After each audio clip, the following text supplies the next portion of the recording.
Saya cari kapan askarnya ini tidak memperhatikan jamaah. Begitu askarnya terlena Pak, saya lompat ke tempat itu.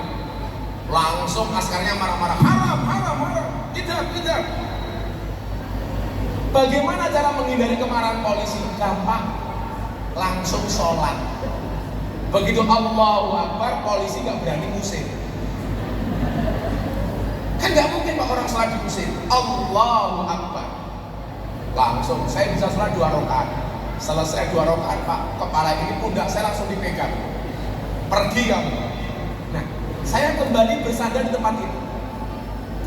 Yang membuat kemudian saya kuat apa? Saya baca satu hadis.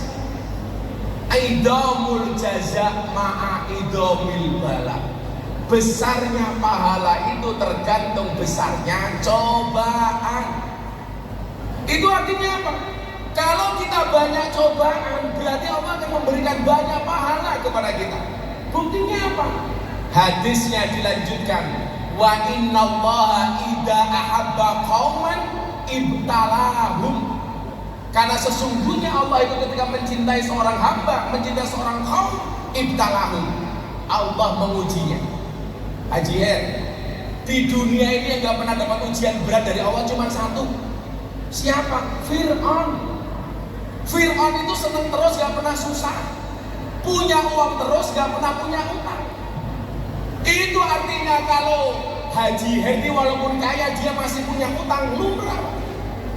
Karena kalau sampai Haji Herdi gak punya utang, punya uang terus, saya curiga jangan-jangan cucunya Fir'aun.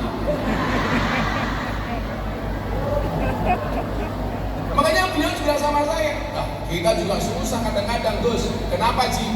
Beli harga tembakau mahal, begitu dijual turun harganya, diuji oleh Allah. Baru bawa rokok keluar Sumatera, rokoknya ditangkap bea cukai, diuji oleh Allah.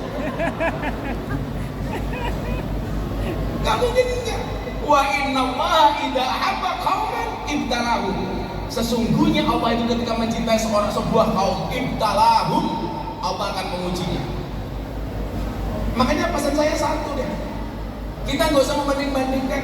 Apalagi saya yakin orang Madura ini paling nggak suka kalau kemudian ada perbandingan kiai habaib dibentur-benturkan, betul? Semuanya saya sampaikan ke Haji Her. Kalau Gus Miftah bagaimana? Saya jawab. Diskusi ini sudah pernah saya sampaikan berulang kali Bapak Ibu. Bagi saya, siapapun yang memberikan sumbangsih terhadap dakwah Islam, baik dengan pengajiannya, dengan sholawatannya, dengan kajian kitabnya, dengan simtudurornya, siapapun yang memberikan sumbangsih kepada agama Islam, wajib kita hormati, wajib kita dukung, baik dia kiai maupun habaib. Jangan dibanding-bandingkan. Ini penyakit. Kalau dulu zaman Nabi orang itu mau ngaji Bu, itu sedekah. Tujuannya apa? Ya Allah, tutuplah aib kiaiku, aib guruku dari mataku. Sekarang orang mau berangkat ngaji Pak, malah cari aibnya kiai dengan buka TikTok. Dicari-cari kesalahan guru. Maka ingat, manistakhafal ulama khosirat din. Barang siapa meremehkan ulama, maka akan rugi agamanya. Siapa itu ulama? Alladzina yaj'aluna ulumahum litaqarrubihim ilallah. Yang pertama. Yang kedua, siapa yang gak boleh kita remehkan walaupun dia jelek? Umar. Manistakhafal umara khosirat dunia. Barang siapa meremehkan pejabat, maka rugilah dunianya. Saya mohon maaf Mas Emil, boleh Anda tidak setuju dengan Pak Prabowo Pak, tapi apakah pantas ketika mahasiswa itu demo dengan mengucapkan dasar Prabowo anjing umpamanya yang tersebar di media sosial? Saya mau kasih cerita ini Bapak Ibu. Ada ulama namanya Harun Ar-Rasyid.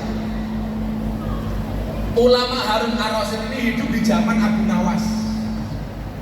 Satu ketika ada ulama yang agak keras mendatangi Harun Ar-Rasyid.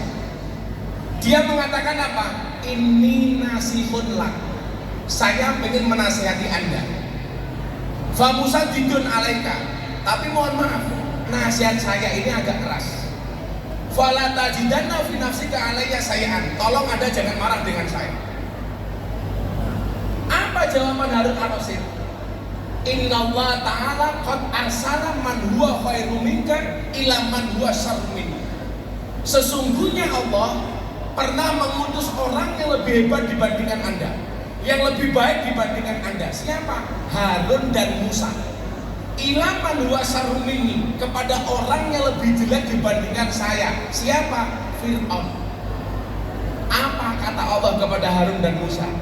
Hei Harun, Musa, kalau kamu berbicara dengan Fir'aun, faqulalahu qawlan layyina. Berbicaralah kamu dengan Fir'aun dengan bahasa yang lemah dan lembut. Pertanyaan sekarang begini, Charlie. Apa Pak Prabowo itu lebih jelek dibandingkan Fir'aun? Kok Anda mengatakan Pak Prabowo anjing? Tidak boleh.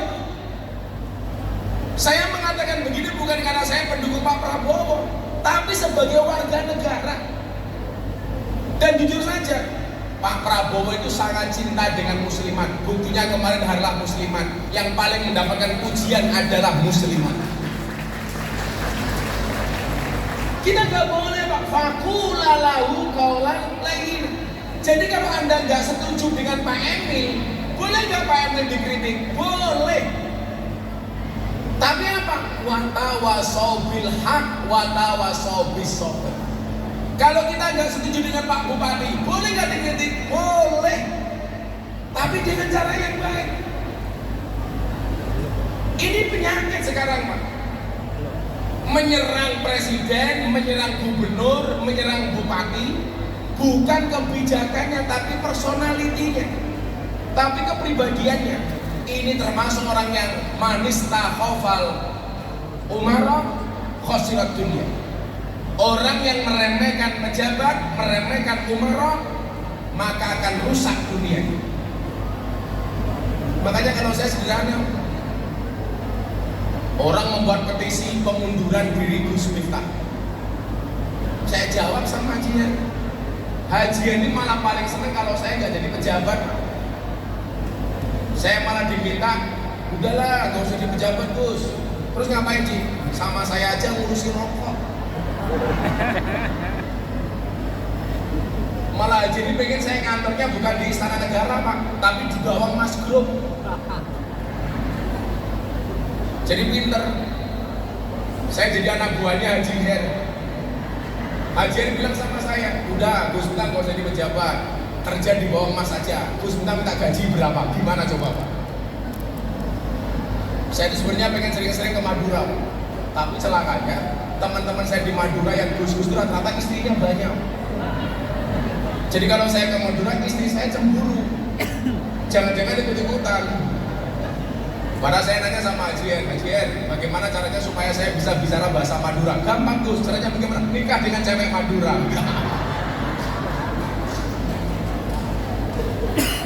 Jadi manis takhafal umara khosirat dunia. Nah, di sini ada umara.